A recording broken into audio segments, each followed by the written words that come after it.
आज की इस रोचक कहानी में हम बात करने वाले हैं स्वामी विवेकानंद जी के जीवन की एक घटना के बारे में। हम सभी जानते हैं कि स्वामी विवेकानंद जी कितने बुद्धिमान थे।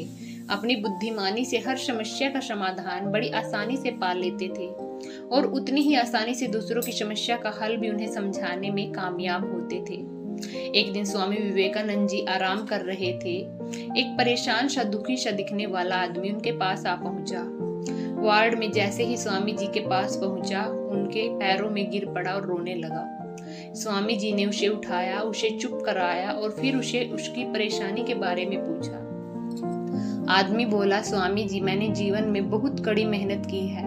मैं हर काम बड़ी ईमानदारी से करता हूँ, लेकिन पता नहीं क्यों आज तक मैं अपने जीवन में कभी उच्चतम सफलता तक नहीं पहुंच पाया हूँ, जिसका मैं हकदार हूँ। स्वामी जी ने उस आदमी की परेशानी तो सुन ली, लेकिन उसको उसका समाधान बताने के बजाय वो उस आदमी से बोले, वह सब ठीक है, लेकिन पहले तुम मेरा एक काम करो। मेरा यह जो पालतू कुत्ता है वह कब से बाहर घूमने के लिए जाना चाहता है, लेकिन मैं उसे आज बाहर घुमाने नहीं ले जा पाया। जाओ, तुम पहले इसे घुमाकर लेकर आओ, फिर बाद में तुम्हारी समस्या के ऊपर बात करेंगे। आदमी सोचने लगा, स्वामी जी ऐसा क्यों कर रहे हैं? क्या उन्हें मेरी समस्या कोई समस्या नहीं लगती जो मुझे यह तुच्छ सा काम देकर यहाँ से जाने के लिए कह रहे हैं? यही सोचते सोचते वाल्मीकि स्वामी जी के कुत्ते को बाहर टहलाने ले गया। तकरीबन आधा घंटा बाद वह आदमी स्वामी जी के कुत्ते को वापस ले आया। स्वामी जी ने आदमी से पूछा, मुझे एक प्रश्न का उत्तर दो। तुम और यह कुत्ता जब साथ में ही घूमने गए थे तो तुम तो शांत दिख रहे हो, लेकिन यह कुत्ता इतना हाँफ हो रहा है। आदमी ने कहा, स्वामी जी, भले ही हम दोनों साथ में गए थे, लेकिन मैं बिल्कुल सीधा सीधा चल रहा था। यह इधर उधर भाग रहा था। जिस भी वस्तु या व्यक्ति को देखता उसकी तरफ आकर्षित हो जाता और अपना रास्ता छोड़कर उसकी तरफ भागने लगता। बस यही कारण है कि मैं नहीं थका और यह इतनी बुरी तरह थक गया और हाँफने लगा।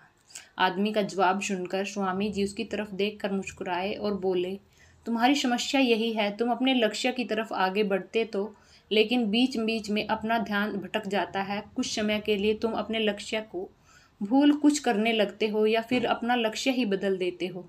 इस तरह तुम थक तो जरूर जाओगे, लेकिन लक्ष्य तक कभी नहीं पहुंच पाओगे। स्वामी जी की अद्भुत ढंग से समझाई हुई यह बात उस आदमी के दिमाग में पूरी तरह उतर गई। उसने स्वामी जी को धन्यवाद दिया और बोला कि स्वामी जी, अब मैं समझ चुका हूँ कि मुझे अपने लक्ष्य पर किसी भी हालत में ध्यान केंद्रित करके रखना है और तब तक नहीं रुकना जब तक उसे हासिल न कर लूँ। आपने भी महसूस किया होगा कि आप अपने लक्ष्य से कितनी बार डगमगा जाते हैं।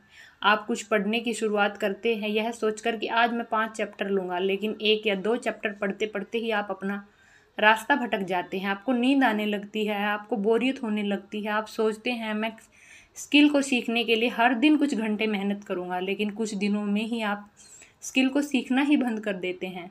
अब आप ही बताइए, जब आप आखिरी दम तक पूरी जान लगाकर किसी वस्तु को सीखने की या पाने की कोशिश नहीं करेंगे तो क्या आपको मनचाही सफलता मिलेगी? क्या आप अपने लक्ष्य तक पहुंच पाएंगे?